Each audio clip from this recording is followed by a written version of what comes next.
All right, welcome U.S. History class. Today we are going to go into the second part of a PowerPoint presentation on U.S. History Star Review. So the first, we're actually on our third assignment now. So you should know where you are and what you needed to turn in by today. So the first assignment we did millennials and we did Barack Obama, which is the worksheet. That should have been done and handed in or through Google Classroom, or if you brought it up here. That was the first assignment. That was one grade. Second grade was last week when we did the first part of this star review, which we basically went from Western expansion until just before World War I. We covered a little bit of it, kind of got cut off, but we're going to go a little bit over and rehash that. That should have been turned in already as well. And now we are going to work on World War I through World War II and talk about what happened during these time spans, these decades that went from going to the war of all wars, which was World War I, into having a even worse world war only 20 plus years later. And so we'll examine those pieces. So you should have 2 assignments in. This will be your third assignment, and this will be the final assignment that will be due prior to the end of the 6 weeks. So you really need to get these grades in. If you have, and some of you have done a great, excellent job. Some of you still need to get some stuff in. So you have these. Now remember, you had a base of some grades already in. The last 6 weeks of school will be based off of your assignments you turn in, unless we actually go back. Right now, I think it's May 4th is when the date of approximately that we will go back to school. So we don't know how this is going to play out. So you need to just make sure you're doing your work. On this particular one, just like on the other ones going forward, you can watch the video presentation, fill out the worksheet while I'm talking, or you can just read the video presentation and fill out the worksheet while you're reading it. Either way, it has to be filled out and given back to me through the coming in school and handing it off, or on the system. The one thing that I would like to just check in real quick, I hope everyone's doing fine. I hope your family's well. We want to make sure that you're still doing your social distancing, because this event is still continuing, as we have noticed. When we last talked right before spring break, we talked about worldwide there was 96,000 cases. So right now, the virus in the world, we had 96,000 cases before spring break. Now we have 960,000 cases. Deaths, 49,000. In the USA, we have 215,000 cases. Deaths, 5,013, 113. Texas, we have 4,000 cases, and deaths, we have 60.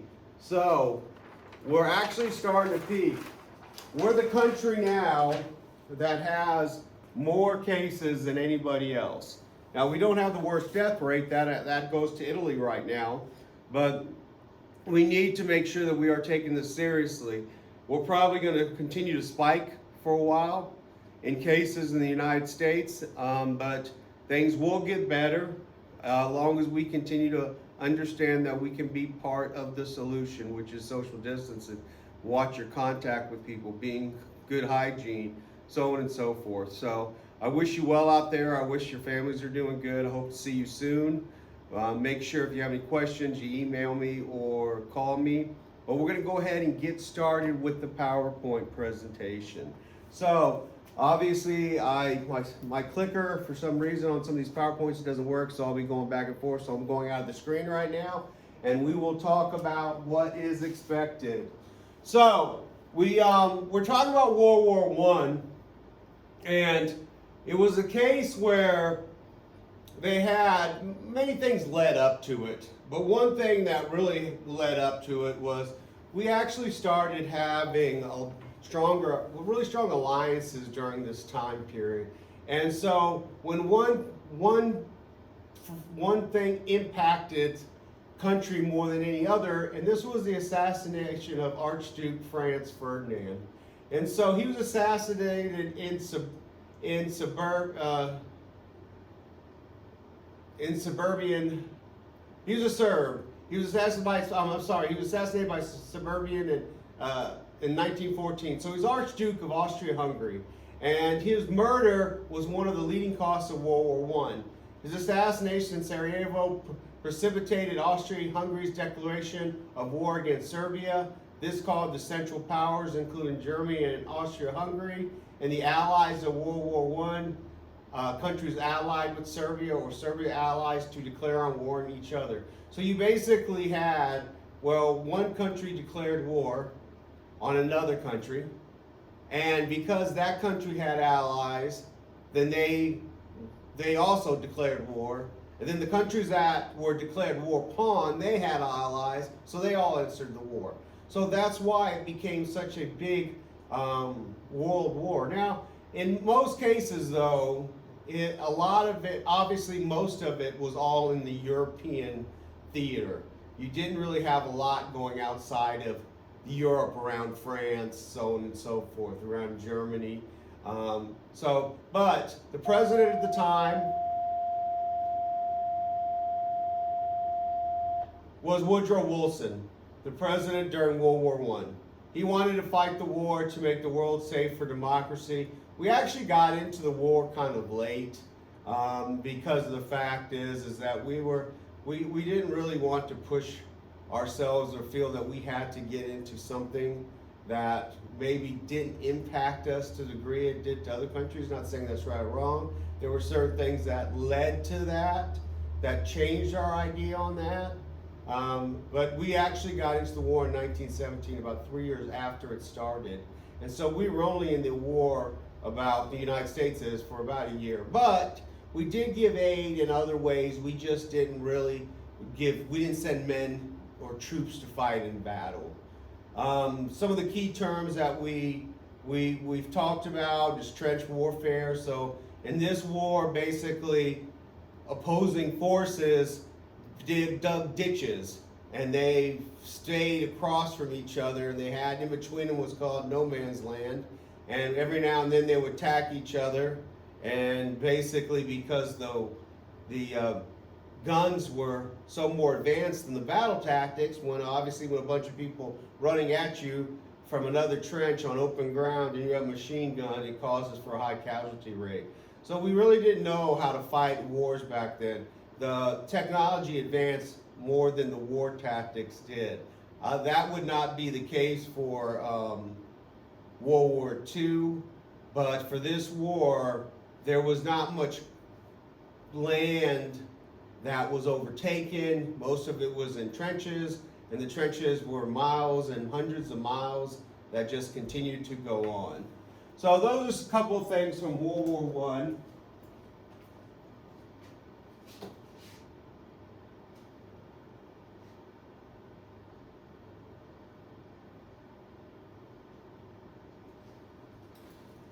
All right, so there were a couple other terms that we want to go over, which is the Sedition Act of 1918. During World War I, the U.S. government had stifled freedom of speech with the Sedition Act of 1918 into an effort to silence anti-war protests. So as we know that freedom of speech is part of the amendments, but during World War I, because of people speaking up, because of the thought process of what was going on, of thought, here we are thousands of miles away, we're not being touched by anything, but we're going to war. A lot of the public, once again, did not want to be part of that. And so instead of them being able to go out there with the free speech, do demonstrations, stuff like that, they actually did a Sedition Act, which is not uncommon for hundreds and hundreds of years. They've had sedition acts that have gone on where you cannot basically would silence you about protesting government issues. And so it wasn't something that was particular to us, but with our Constitution, it was a different type of change. We were close ties with the Allies, America and British, spoke the language. Even though it's who we basically got our freedom from and separated from, throughout time, at least through the 20th century, basically Britain and Americans have been very good allies during World War I, during World War II. Toward today, we have been very, very good allies. We share the notion of democracy. Many Americans trace their ancestry to Great Britain. Another thing is unrestricted submarine warfare. German policy of sinking any ships in the water. And so this was kind of new because we didn't really have submarines. In the Civil War, they had kind of built a couple. There wasn't much success with them. They were very small, cumbersome. It wasn't like the submarines that were going out there in World War I that could stay underwater, had quite a few people in there to run them, had big bombs and torpedoes they can shoot. And so they did a lot of damage. So they were one of the first countries to take advantage of U-boats, they might be called, or submarine warfare. Now, the sinking of the Lusitania in 1915 was one of the things that helped get us more and more involved in warfare. Because the German policy, basically, they would sink any ships. So they decided to sink this ship in 1915.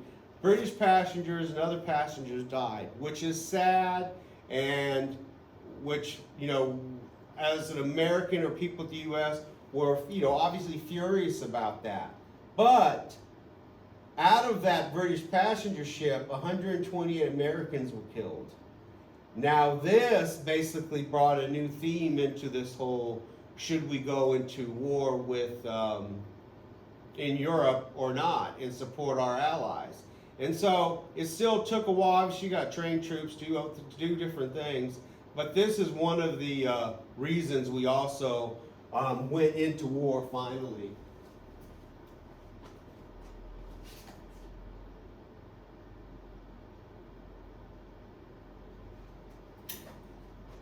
Now, during this time period, we've talked about this before, there was called a Zimmerman Note. And so it was a telegram sent by Germany proposing that Mexico ally itself with Germany if the U.S. entered the war. In return, Mexico would receive land that had lost the United States in the Mexican-American War. So this is like California, Texas, different things. And so there was so Germany understood the power that the United States had, and entering the war could be very detrimental for them, and it actually was when it ended up happening. But they were trying to get Mexico to try to attack us, and then they would receive their land. This was called the Zimmerman Note. This is another reason we got into the war. But Mexico obviously didn't act upon it. But it was obviously another provocation for us to enter into this world war.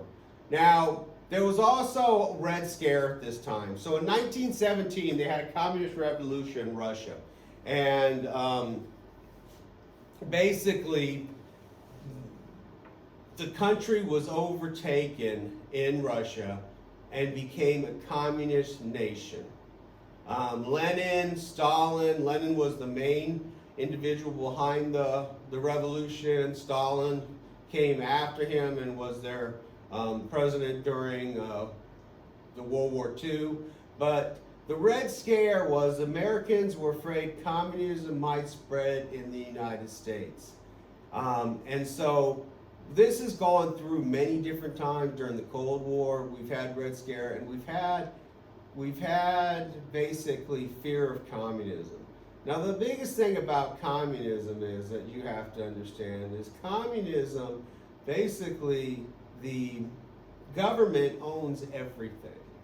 So you don't have this free enterprise system. The government owns all corporations. And obviously there are a lot of rights that are limited in a communist country. Maybe right of speech, maybe just right of religion. There might be a lot of different things. And so a lot of people were afraid that this would be communist, the United States could be communist, and it's called the Red Scare. Now you'll hear it once again, you'll hear this name in the 20s, you'll hear it during the Roaring 20s, you'll hear it in the 50s, during the Cold War, but throughout our timeline, we saw that it would become, that this was an issue. This was the main issue between us and Russia, the two world powers. They were afraid other countries were going to become a democracy. We were afraid other countries were going to be communist, and that fueled the fire between the Cold War. Now, World War I, down here at the bottom, was the first war that saw the use of tanks. So once again, the technology continued to increase, and they did not understand how to use different tactics. They were still basically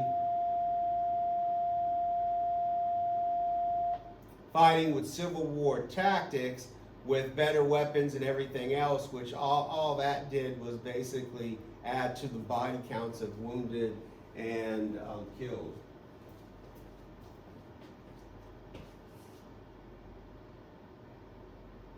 That is a tank. Doesn't look like much of a tank that we see today, but that is the starting of a tank warfare. Now, where it didn't end in there, in basically at the end of World War I, in 1918, Germany and its allies gave up. Germany basically took the blame or took responsibility in the Treaty of Versailles that it was the reason the war started. It had to pay reparations, which is they had to pay back for the cost of other countries. And so basically, World War I ended with Germany taking all responsibility, Germany losing lots of its land, Germany limited to how big of an army it could have, which was like 100,000 people. So Germany was in very bad shape after the war. Economically, they suffered because they were paying, all this money to other countries. They lost land. They lost actually populations of people because in those land there were people. And so World War I, because of the way Germany was impacted negatively, and I'm not saying they did not have to pay for what they did. They needed to, but maybe we could have did something else, because that chain of events kind of led down the road to what happened 22 years later with World War II. So some important people to keep in mind: Henry Ford. He was the auto manufacturer who created the Model T and began mass production of the automobile. He used the assembly line. So he started the assembly line to speed up production. This lowered prices and made autos affordable for all Americans. Very big deal. This is a Model T right here. The next thing was Charles Lindbergh, American pilot who made the first non-stop flight across the Atlantic. To us, that's common day practice, but you got to remember, planes at this time were within their infancy. And to make we didn't have GPS, we didn't have a lot of this other stuff. You used maps. And so basically this was a very big deal. So there had a lot of aviators or pilots who became very popular during this time. And basically, he was an American hero for being able to do this. The Great Gatsby was basically, it talks about, it's a book, it's a movie, some of you might have seen the movie, but Scott Fitzgerald basically wrote this book, and it talked about the Roaring Twenties. And it's an interesting movie. There was a lot of, obviously, wealth, partying. There's a lot of things going on in the Roaring Twenties. There were some people who were very wealthy, some people weren't, just like in any other times. But it kind of summed up the age, what was happening during that time period. Red Scare, we talked about that already. And then the Teapot Dome scandal, the prime example of corruption during Warren G. Hardin's presidency, involved Hardin's Secretary of the Interior, Albert Fall, leasing U.S. naval oil reserves in Wyoming to private exchange interests for bribes. So basically, politics has always been politics.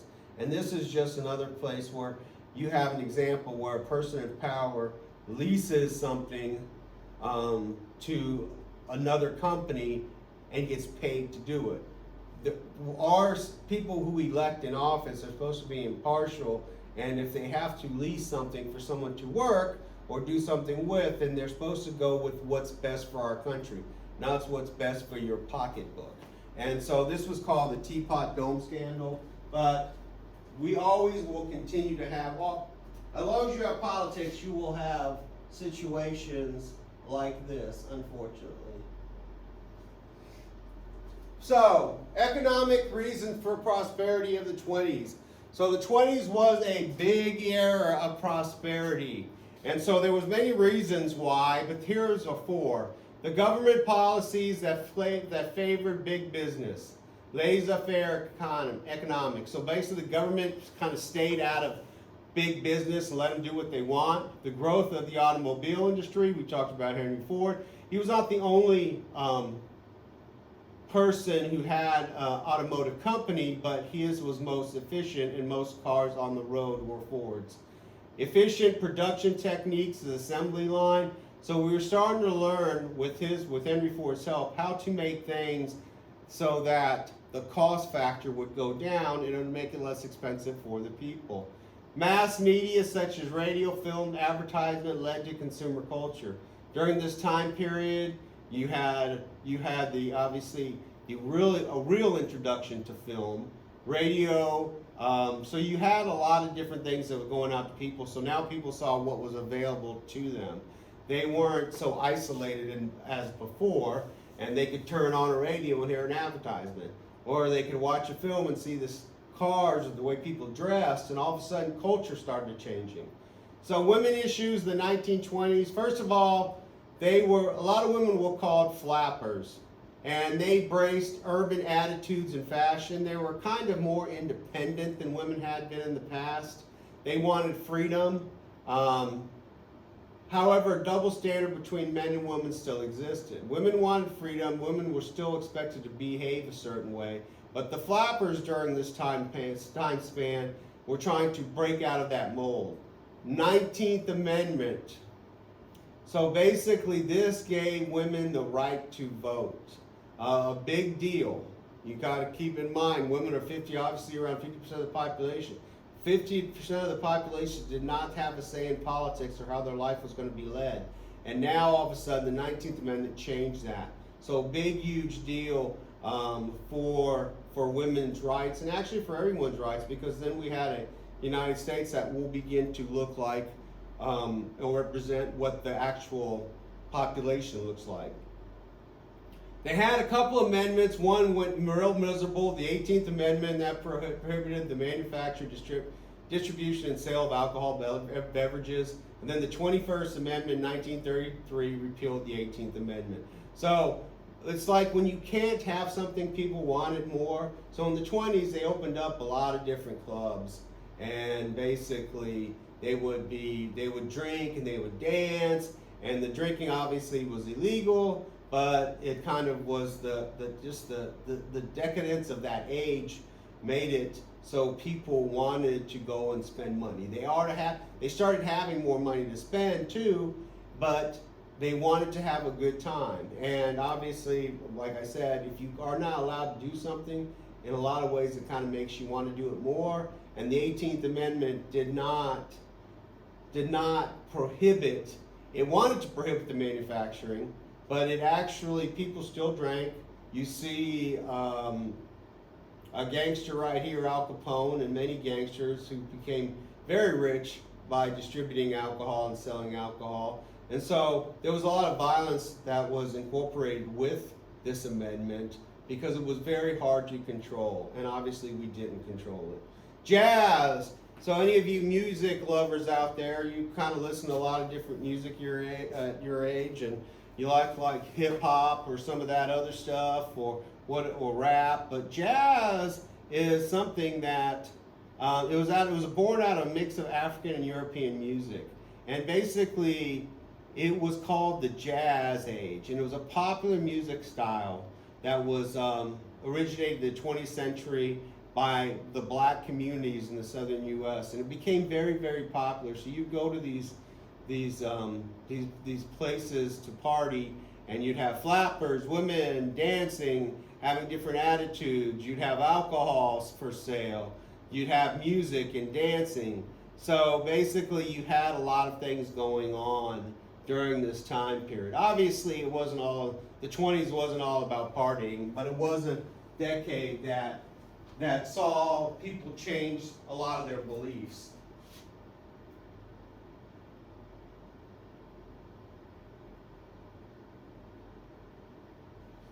Now, the next thing on the top is, I don't know if you can see that or not, but it's the Great Migration. It was a mass migration of African Americans to northern cities from 1910 through both wars.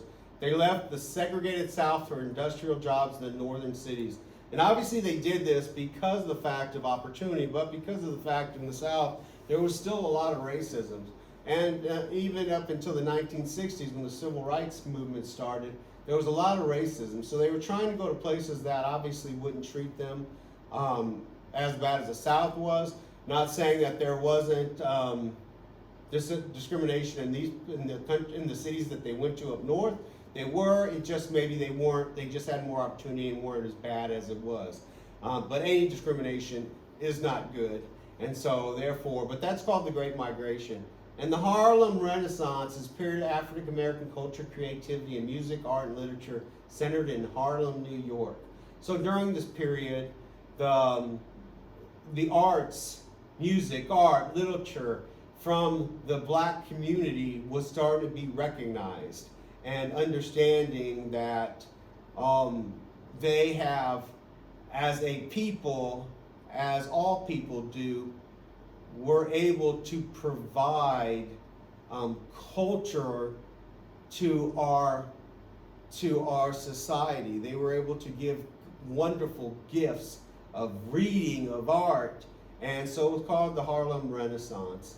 Now, all this good period from the 20s all of a sudden took a downturn real quick, and it happened from 1929 to 1940. We talk about the stock market, and the stock market was basically as similar to what's going on today. We've talked about the stock market a little bit here in class, but the stock market is basically how you buy and sell different things from companies, stock and companies, to try to make it simple. Well, the stock market crashed. The stock market, a lot of the companies that were rated to be worth so much weren't. People started pulling their money out of the stock market. People started pulling their money out of everything and trying to cash it out from the bank. And basically, it caused what's called the Great Depression. And so during the 20s, people started to outspend what they actually were making. People were getting into debt. Different things were going on. And so the Great Depression was something that the Great Depression had devastating effects in countries rich and poor. Personal income tax revenue, profits, and prices dropped, while international trade plunged by more than 50%. Unemployment in the U.S. rose to 25%. That is huge. When you're talking 1 out of every 4 people who can actually work are unemployed, that is huge. And in some countries, it rose as high as 33%. Cities all around the world were hit hard, especially those dependent on heavy industry. Construction was virtually halted in many countries. Farming in rural areas suffered as crop prices fell by approximately 60%, facing plummeting demand with few alternative sources of jobs. Area dependent on primary sectors such as cash cropping, mining, and logging suffered the most. So basically, you went in this time of great happiness to all of a sudden October 29, 1929, known as Black Tuesday, when the stock market dropped and the Depression began. And like I said, it wasn't just a depression that hit the United States, it hit the entire world.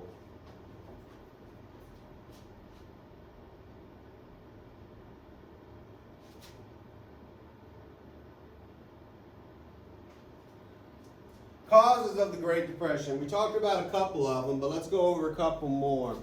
Decline in world trade. High protective tariffs. So tariffs is what we, like if we're doing like a tariff battle with China right now, and it goes back and forth. But basically, if the stuff that we import from China, there's extra taxes put on that. And stuff that we export, which means we send to other countries, there's less, obviously we don't have huge taxes as that, but if we're bringing in more from other countries, we're taxing that stuff as kind of a way to say, maybe we should look at different ways to get these resources or have this stuff built. But a lot of people will get stuff built, especially in today's world, outside the United States because it's cheaper, and then they bring it into the United States, so they're taxed. A lot of stuff comes from China. That's kind of what's going on right now in our world as well today. Overproduction of consumer goods, buying stock on margins, borrowing, and market speculation for a quick profit. So people were borrowing money. The market was going up so quick that people were getting a quick profit off of it. Very unequal distribution of wealth. Like I was saying earlier, there was a lot of rich people, there was a lot of poor people, and during this time, there was a lot of people were impacted. I mean, when you're talking 25% of the population doesn't have a job, that's huge. We are going through a situation right now where people have been out of work, and our percentage has gone up, but nowhere in the vicinity of 25%. Usually the United States is somewhere between 3 and 5% unemployment. When you're talking 25%, that is just, it's hard to even understand that. Severe drought in the southern plains called the Dust Bowl. The Dust Bowl was kind of interesting because for years in the southern plains, we used that land to just grow crops after crops. What they weren't understanding was the fact of how that you can dry out the land.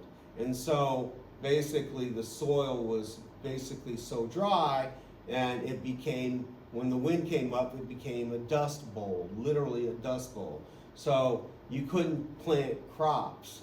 The soil was not good. We had to come up with ways within to how to rotate crops in and out from thereafter so that the soil would stay with nutrients.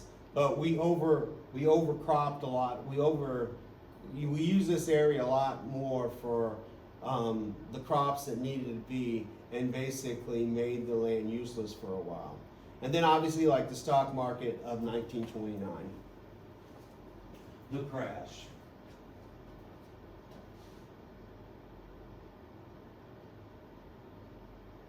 Some players or some things to know about it. Herbert Hoover was the president from 1929 to 1933. He was basically the president with the Great Depression began. He is criticized for allowing the Depression to continue. Franklin Roosevelt, 1933 to 1945, he led us through the Great Depression and through most of World War II.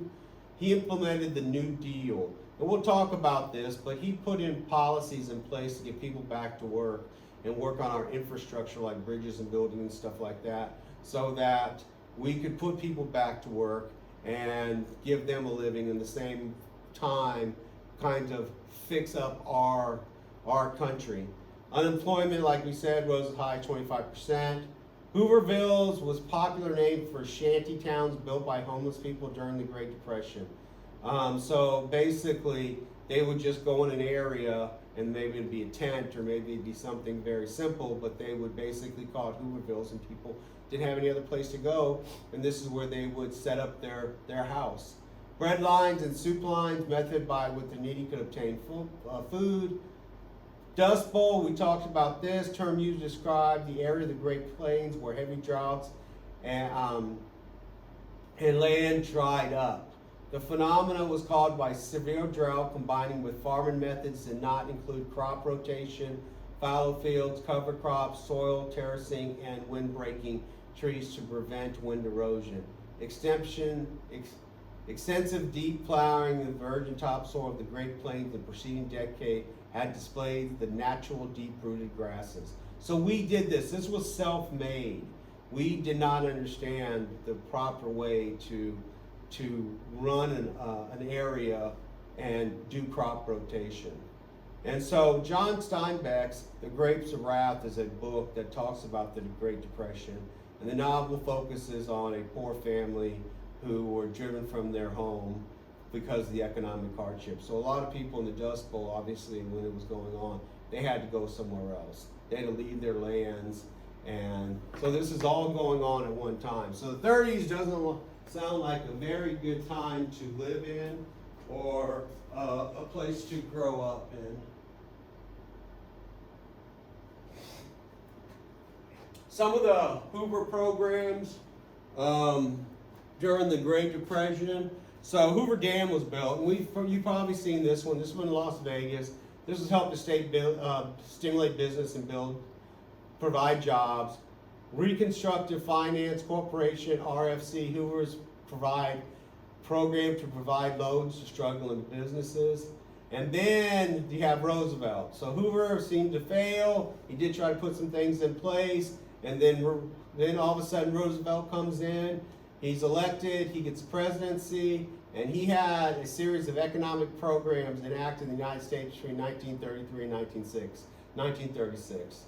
The programs respond to the Great Depression and focus on what historians call the 3 R's: relief, recovery, and reform. Relief for the unemployment and poor, recover the economy to national normal levels, and reform a financial system to prevent a deep depression. Roosevelt did do a lot, and he built up a lot of different organizations in his government, and as we'll speak, they did help, and the country was getting better. But ultimately, what brought us out of the Depression is nothing helps an economy better in some situation as war does. Because all of a sudden, when war started in Europe and we started basically helping support our allies with stuff they needed, resources, not people, then all of a sudden our economy kicked in. And we were able to, because all of a sudden all these countries, I mean, a lot of these resources we're not just giving them, they're buying from us because we're able to produce them for them. So all of a sudden you got more jobs, so on and so forth. So in a lot of ways, the Depression we came totally out of the Depression because of a war. The World War II started. Federal Deposit Insurance Corporation, insurance for people's bank accounts. Prior to the FDIC, if you had so much money in a bank and the bank went under, you just lost that money. Now, if you have up to, I think it's like, in most cases, it's like $250,000, your money's secure. So if you go to a bank and you have $250,000 in that bank, that money's secure. Even if the bank goes under, the federal government will take care of you. Securities and Exchange Commission, government agencies that regulate the stock market. So basically making sure that everything's on the up and up in the stock market and that we're not driving the market down to a collapse like it happened before because of something that was being done illegally or speculation or whatever the case may be. Civilian Conservation Corps, Public Works Program that gave jobs to young men. They worked to plant a tree, fought forest fires, built public parks. Tennessee Valley Authority, program that built dams in the Tennessee Valley area in order to control flooding and provide electric power, because remember that many dams are used for electric power. They also produce power. Social Security Act, the most important act of the New Deal. Social Security provides unemployment insurance, aid to disabled, old age pensions, and insurances for families. So Social Security, in a lot of cases, what you'll find out is at a certain age, you're paying into Social Security through your wages, in most cases through your jobs. And at a certain age, when you're elderly, and I think it's at 67, you can get your full Social Security benefits now. The government will pay back what you've been putting in. It depends on the amount. The amount now will be different from the amount that you'll see when you retire.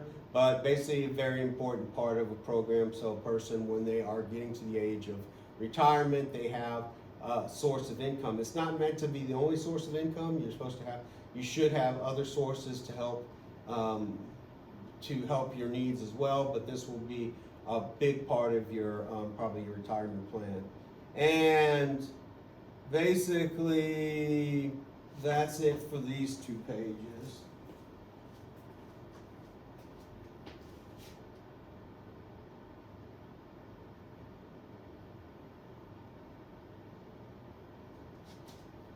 All right, so now we have World War II, 1941 through 1945. Adolf Hitler invaded Poland, beginning World War II, so 1939. So these are important dates. So keep in mind, in history, you do need to know. You don't need to actually know the dates all the time. It's not as important sometimes as knowing, okay, this happened on this date in September of. The thing is knowing how things are in comparison or reference to other things that happen. So you know timelines. You know that 1941, Japanese attacked Pearl Harbor Naval Base in Hawaii. The United States entered the war. So you should know that the World War II began before we actually got into it. So 1939, the World War II started, but we didn't actually get into 41. And then the end for both Germany and Japan was 1945. Germany lost the war first. Several months later, we basically went to Japan and dropped some bombs on it, Hiroshima and Nagasaki, and we ended the war. Allied powers was Great Britain, so United States, Canada, Soviet Union, France. So these are the powers that fought together. The Axis of powers of Germany, Italy, and Japan. We fought against them. There were more countries that were involved. Australia. You had other countries in here, but for the most part, these are most of them. Important people: Franklin D. Roosevelt. He was the president of the United States during this war. He died while in office, just like a month or 2 prior to the end of the war, from the Germany standpoint. Harry S. Truman was the president during the last months of World War II. He made the decision to drop the atomic bomb. General Dwight D. Eisenhower also became president. He was in charge of the European theater and in charge of the invasion of Normandy. So Normandy, or D-Day, is when we actually landed on European soil in France, and this was the beginning of the end for Germany. General Douglas MacArthur, U.S. General in charge of the Allied forces in the Pacific Ocean. General Patton, outspoken general who led the U.S. Third Army and helped to liberate Paris. Very famous general. Unfortunately, he actually died in Europe by a freak accident. He was a cart got loosened, and I don't know if it was pulled with the horse or the cart by itself just rolled down the street, and he was just walking down the street and got hit by the cart and was killed. So you go through all this time, you go through the years of battle, and then during peacetime you die because of situations like that. And that's not actually uncommon. That does happen a lot of times. Not necessarily a cart, but just during peace times, after war, certain things happen. People let their guards down, and there are still casualties after the wars are over. General Omar Bradley, general who led the U.S. Army during the invasion of Normandy, and General George Marshall, Chief of Staff, the U.S. Army during World War II. He basically came up with the Marshall Plan. And the Marshall Plan was, Europe at this time was totally destroyed. So, okay, the war's over, now you have millions of people displaced. You can't just go say it's a victory, life's good, let's move on. You can't move on because you have to figure out a way to get these countries back in shape so that things can be normalized. So he came up with the Marshall Plan, and this was how to rebuild Europe. And so that was it. So it was called the Marshall Plan. And it worked out very well in a lot of ways. Let's see. Well,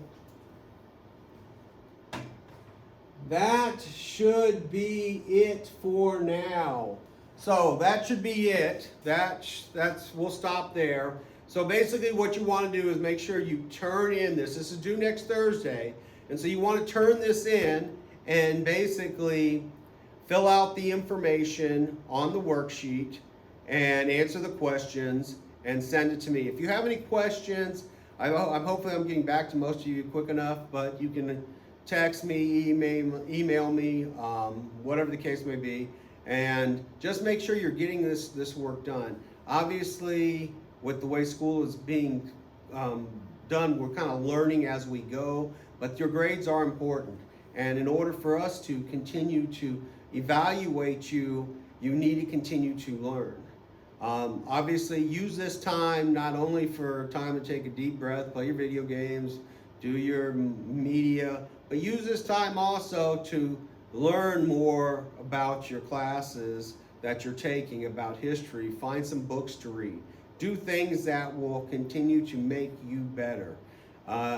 You're one of the few generations that have had an opportunity like this to learn this way, and I'm sure you won't be the last, but you'll be the generation known for it. And so put it to good use. Besides that, well, if you need anything, let me know. We'll have another video out next week. Make sure you're up to date, and stay safe. Take precautions, be safe. God bless, and we'll talk to you soon.